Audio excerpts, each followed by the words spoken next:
तर आज आम्हाला जायचं होतं आईकडे आणि आईकडे जायच्या वेळेस ना अमूल्याला तिच्याच गाडीमध्ये जायचं होतं बसून, पण काय करणार, गाडी पडली छोटी, आम्ही पण झालो मोठं, म्हणून काय पायीच निघालो आणि तिथे आईकडे पोचलो.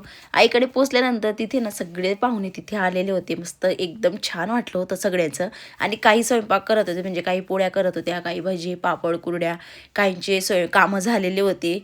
नंतर काय मस्त अशा निवांत गप्पा गोष्टी चालू होत्या. म्हटलं चला, इकडे काही पाहुणे बसलेले आहे, काही पाहुणे तिकडे बसलेले होते गप्पा गोष्टी, आणि काही पाहुण्यांचे जेवण चालू होते. म्हटलं चला, यांचं जेवण चालूच आहे तर आपलं सुद्धा जेवण होऊन जाईल. खरंच सगळे पाहुणे एकत्र आले ना इतकं छान वाटतं की खरंच, म्हणजे आमचा सुद्धा जेवणाचा कार्यक्रम चालूच होता इथे. पण इथे अमूल्या मात्र जेवण करायसाठी नाही, फक्त त्या ग्लासमधून पाणी पिण्यासाठी बसलेली होती. जेवण झाल्यावर पान तर बनतंच ना, मस्त पान खाल्लं. त्यानंतर म्हटलं चला, सगळ्या कामाचा एंड आपणच करून घ्यावा. मस्त असा गॅसचा वटा छान पुसून घेतला. आईने हळदी कुंकू लावलं सगळ्या पाहुण्यांना, कारण त्यांना गावाकडे जायचं होतं. आईला सुद्धा गावाकडे जायचं होतं माझ्या, म्हणून आईला सुद्धा हळदी कुंकू, मला सुद्धा हळदी कुंकू, कारण मला सुद्धा माझ्या घरी जायचं होतं. कारण आता सायंकाळचा टाईम आलेलाच होता दिवे लावायचा.